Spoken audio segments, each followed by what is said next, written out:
Welcome to the Scenario Podcast, your guide to mental health and well-being. Each episode, we uncover practical tools, discuss expert insights, and explore how supplements can transform your mental health journey. Get ready to learn, grow, and thrive with us. You know, in our busy lives today, it really feels like we're all searching, right? Looking for those natural ways to just feel better, more balanced. And especially for women, juggling everything, careers, family, hormonal changes, just daily stress. We're definitely looking for things that help us feel more like, well, ourselves. And what's really fascinating is that sometimes the best answers aren't new breakthroughs at all. They're actually ancient. Okay, let's unpack this. Today, we're diving deep into a fascinating ancient herb that's getting a lot of buzz for modern women's health. Ashwagandha. That's right, ashwagandha. Some people call it Indian ginseng, and it's really a cornerstone in Ayurvedic medicine, been used for thousands of years. Its power really comes down to this key thing.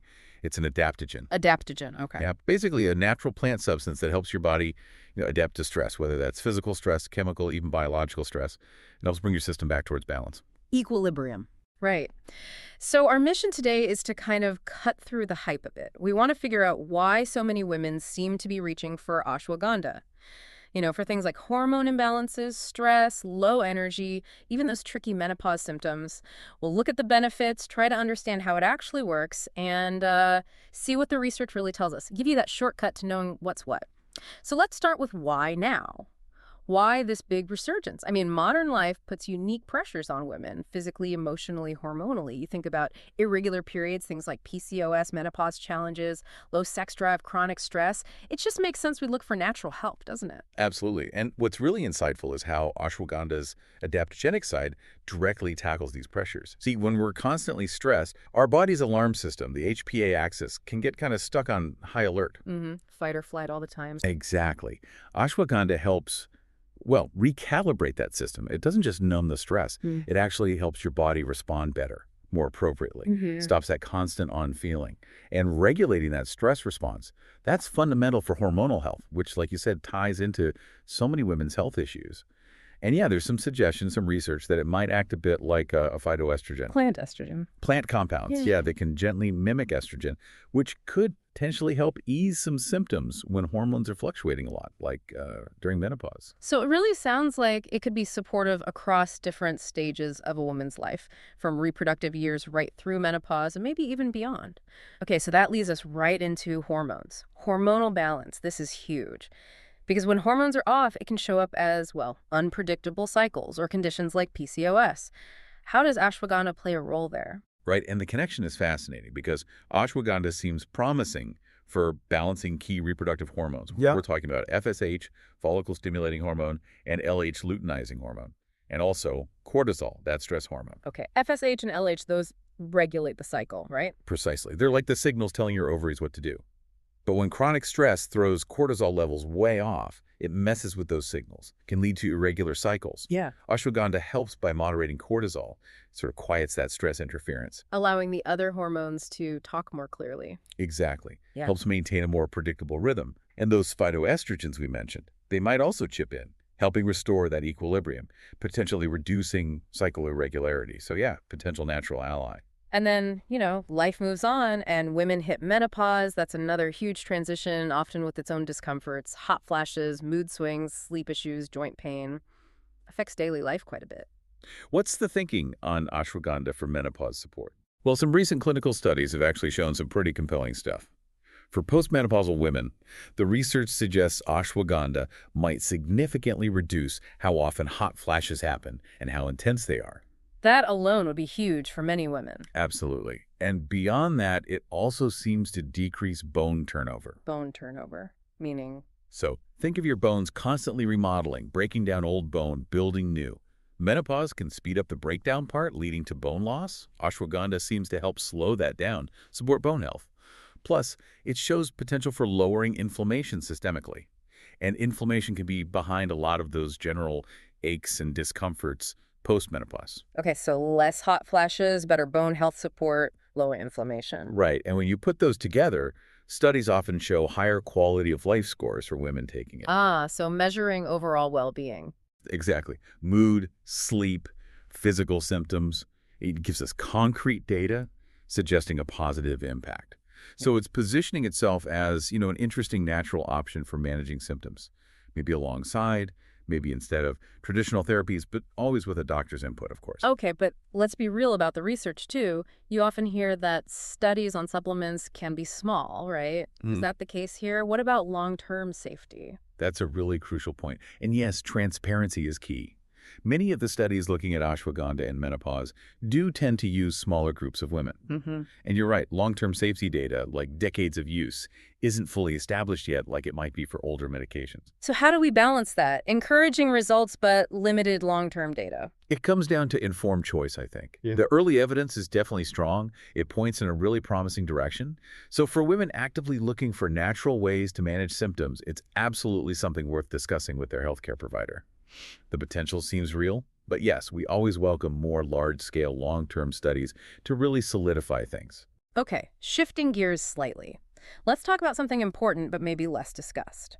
Female sexual function and libido. Challenges here can really affect quality of life. What's the science say about ashwagandha in this area? This is actually an area where the research on ashwagandha is quite robust. Surprisingly so, perhaps. Oh, really? Yes, multiple randomized controlled studies, the gold standard, have consistently shown significant improvements. We're talking tangible benefits, like better arousal, lubrication, orgasm, overall satisfaction. And they measure this how? Often using standardized tools like the Female Sexual Function Index, the FSFI. It's a validated questionnaire, so it gives us pretty objective data, not just anecdotes. Interesting. Is there a typical dose used in these studies? Yeah, frequently the studies showing these positive results used around 300 milligrams of a good quality ashwagandha root extract, taken twice a day. Okay. Usually over about 8 to 12 weeks. Good to know those specifics. Now, beyond those specific areas like hormones and sexual health, what about the broader effects?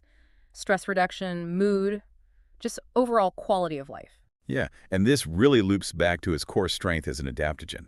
By helping lower those high cortisol levels we keep mentioning, it directly eases feelings of chronic stress and anxiety. Which so many women deal with, right? Whether it's PMS, menopause, or just life. Exactly. It helps quiet that internal alarm, allows your nervous system to just settle.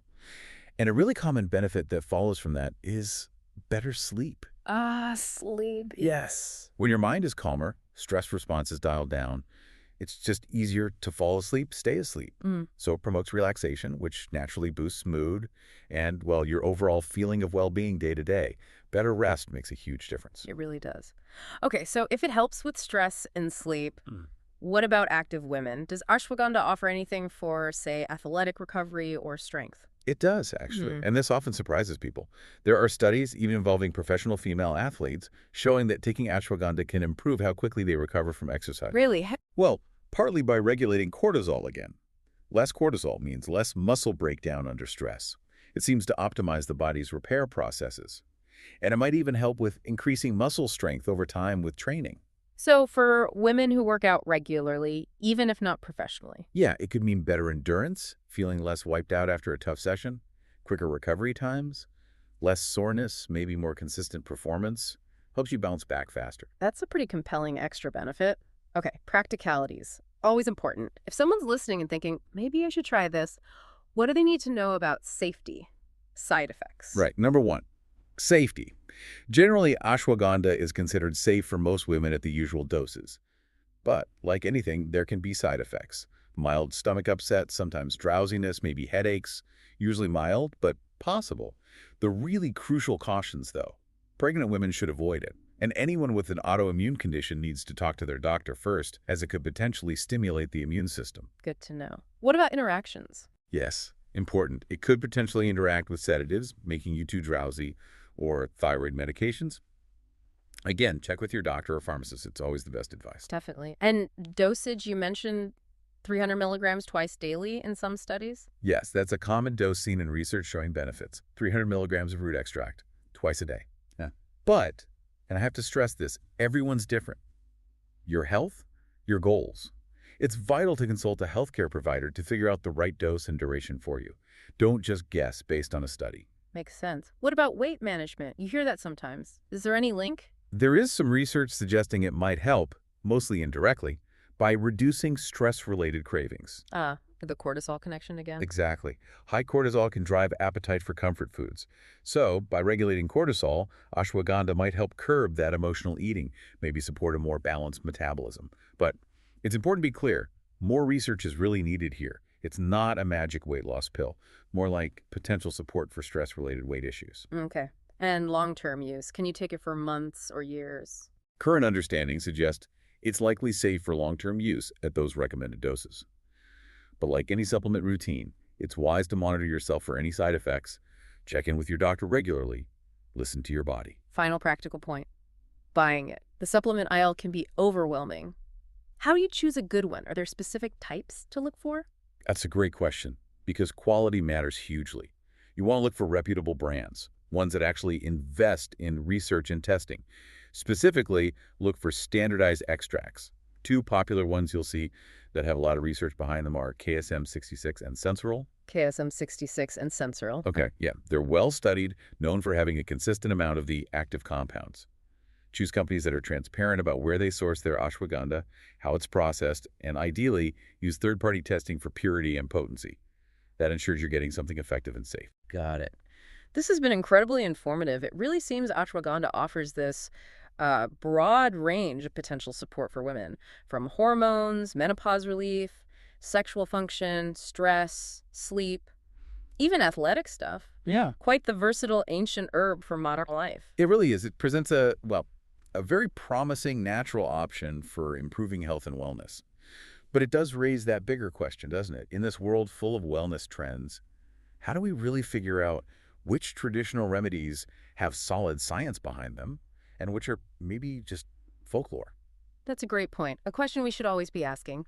We hope this deep dive gives you, our listener, some solid information to think about how ashwagandha might fit into your health picture. But please, remember that crucial step. Talk to your healthcare provider before starting anything new. That's non-negotiable. And maybe a final thought to leave you with. Could harnessing the wisdom of these ancient traditions, but looking at them carefully through our modern scientific lens, be the key to unlocking new levels of truly personalized wellness? Something to mull over until next time. Thanks for tuning in to the Scenario Podcast. Don't forget to visit scenario.com for more expert tips, articles, and supplements designed to support your mental health. If you enjoyed this episode, remember to subscribe and share it with a friend. Until next time, take care of yourself.